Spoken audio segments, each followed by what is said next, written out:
공화당이 변신을 서두르고 있습니다. 공화당 전국위원회가 한인 사회를 비롯해서 소수계 이민자 사회에 손을 내밀고 있습니다. 소수계의 표심잡기를 통해서 앞으로의 선거에서 승리를 거두기 위한 것으로 해석되고 있습니다. 그래서 오늘은 공화당 전국위원회 RNC, 중앙당격인 RNC를 이끌고 있는 라인스 프리버스 공화당 전국위원장을 모시고 얘기를 한번 들어보겠습니다. 네, great to see you. Thank you. Excited to be on the show. Okay. As you know, May is Asian American Heritage Month.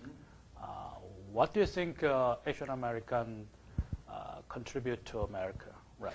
Well, I mean, for one thing, I just want to talk a little bit about what that means to us at the party. Okay. I think you know we're refocusing our entire Republican National Committee. One of the things that we need to do is we need to show up as a party and not just 5 months before an election. And that's what we're trying to launch here, really in coordination with this month, in which is time to celebrate Asian Americans across the country. And so I think you see we're building out a pretty big party, speaking to Asians from coast to coast, Koreans from coast to coast. And what it means is, to us, is celebrating, I think, the diversity of what this country brings, and that we're all a nation, we're all immigrants at some point, and we all have an immigrant story to tell. I do. I know you do. Yeah. We all do. And so we're just trying to celebrate that and what that means to America. How would you reach out to minority voters, especially Korean American? I mean, you've met our new communications director, Jason Chung, and he is obviously opening up some doors that we needed opened up. But it really is, it's a commitment. I mean, it's a first step, right? I mean, it's a matter of showing up. It's a matter of engaging. It's a matter of having real, authentic relationships in Asian communities, Korean communities across the country. And it's a start. And I think we've got a ways to go. But if we're not telling folks in Korean communities and Asian communities what it means to be a Republican, what does upward mobility mean? What is equality, freedom, and opportunity mean across this country? And what does this party stand for? If we're not selling that across the country, you're not going to sell it 3 months before an election. And so that's really what this engagement process is all about. Immigration policy is very important to reach out to immigrant community. And to that point, if you look at who is really leading on this issue today, who is it? It's Marco Rubio. I mean, you can talk all day long about President Obama and even John McCain, and he's a Republican, obviously. But Schumer and the president are not leading on this issue. It's Republicans that are leading on the issue. My point was this, that we have to be leaders on the issue of immigration reform. The president has promised the world, and he's delivered nothing. My point is that Republicans have to lead. And what I was saying the next day when I was interviewed was that it's not the job of the RNC chairman to draft the details in the bill and say this is part of the pathway, this is part of border security, this isn't.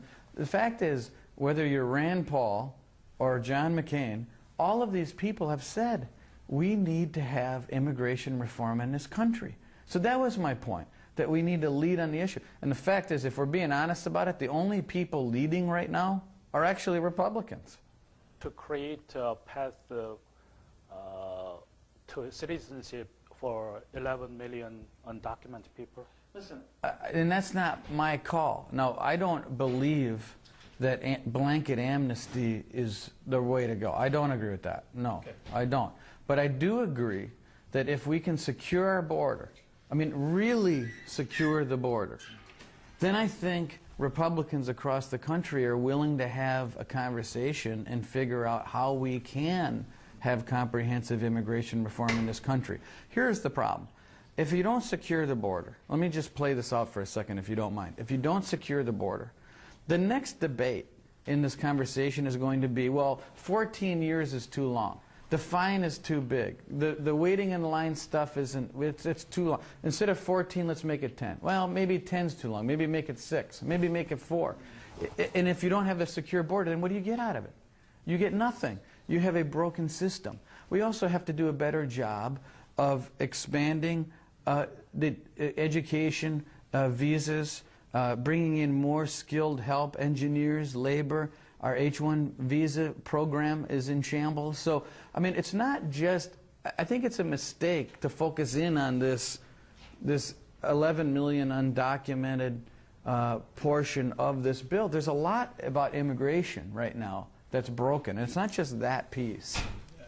RN's just launched the online petition to repeal Obamacare. Why do you think Obamacare should be repealed? What's your GOP alternative? And the only people in the end, you'll see, after 3 or 4 years that are going to be helped by Obamacare are the super, super rich, the people who own massive companies that now won't have to pay for health care, and the very, very, very poor. We already have programs that cover the poor through health care. So in the end, it will cost jobs, it will be too expensive, and people won't get to choose the doctors that they want. So that's the first piece. The second piece is you do have to have an alternative. And the major thing that our country has to come to grips with is tort reform. The idea that people are getting sued for millions of dollars in non-compensation related damages, portability, pre-existing conditions, competition across state lines. I mean, those are plans and programs that our party has been behind. Open pricing. I mean, the idea that hospitals don't compete with each other in the same county. And that, you know, where I come from in Kenosha, Wisconsin, we've got three hospitals. You don't know what one procedure costs from one hospital to the next. That's a problem. So I know it's a complex conversation to have in a couple minutes, but I think you get the idea. There has to be an alternative. But socialized medicine is not what this country's all about, and Obamacare's got to go. South Korean President Ms. Park is coming on Monday to Washington. And the Korea-US alliance is now 60-year-old. What do you think is most important thing for a better, stronger alliance? Of unity between South Korea and the United States that this meeting is happening. I mean, and clearly with what's happening in North Korea, I think the message is pretty clear that that alliance is going to remain strong and that this country and our president and the leadership in this country are committed to that. Obviously, as chairman of the National Party, just to make it really clear, it is very rare that as a national chairman we get involved in foreign policy. I mean, obviously we're not in security meetings, we're not part of that sort of decision making, but I think we can agree at least that it's a very good thing for South Korea and the United States to continue that strong relationship that we've got. Okay. President Obama North Korea policy is effective. How to solve the North Korea nuclear issue and the threat? The president, obviously, for having a meeting that I think is a good thing for our country to have. So, I mean, it's not always politics all the time. I mean, it's important, I think, in many cases, especially in these sorts of things, to encourage a strong relationship. And it's not critical and it's not delving into foreign policy, but I think it's common sense and I think it's good for our country. What's the GOP strategy to solve the North Korean nuclear issue? I'm sorry to disappoint you, but it's really not something that as chairman of the party that I get into. I mean, I really don't give advice on nuclear proliferation to the Senate or the House or the President. I mean, it really isn't something I do. But I do believe that we need to be very concerned, we need to be wary, and we need to have our eyes open as far as what's happening in North Korea. I don't think we should take North Korea lightly. And I think that, I'm happy to see that senators on our side of the aisle are taking a very, I think, pretty clear and concise approach to handling what's happening in North Korea. And I think that that's good for our country, to be very clear with North Korea, to be careful, and also to be, to take a position on it and to look into it and to be aggressive. What is the momentum in naming Jason as a director. Well, I mean, it's important. I mean, listen, you can talk all day long about this stuff, right?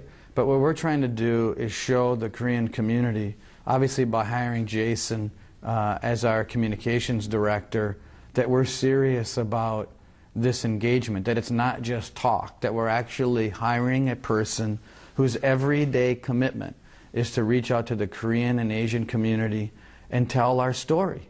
And this is just the beginning, because we've got a long way to go. Any messages to Korean community? We want to welcome Koreans into our party. We want to explain and show that we're the party of opportunity, we're the party of freedom, equality, and that our ideas will create more jobs, give more freedom, more educational choice to parents and students, and that's just the beginning. But we're going to be in your community, and we're going to fight for every vote in this country, and that includes Asians and Koreans. Yeah, okay, thank you. All right, so thank much. you. God bless. Appreciate the interview.